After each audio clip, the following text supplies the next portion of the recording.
Merhaba arkadaşlar, yepyeni haberlerle karşınızdayız. Mert Ramazan Demir gece 4'te eski evinde. Mert Ramazan Demir kız arkadaşıyla sabaha karşı 4'te Cihangir'deki eski evine girerken görüntülendi. Cihangir'de oturan Mert Ramazan Demir geçen yıl sevgilisi Afra Saraçoğlu ile birlikte Ulus'taki bir eve taşınmıştı.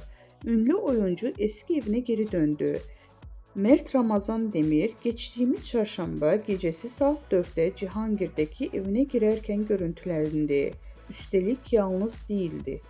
Çarşamba akşamı Cihangir'de giren Mert Ramazan Demir mekandan sabaha karşı genç bir kadınla ayrıldı.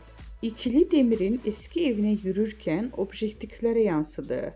Apartmanın kapısının arkadaşı anahtarla açarken oyuncu muhabirlerin sorularına cevap verdi. Evime geldim, iyi geceler diyerek içeri girdi.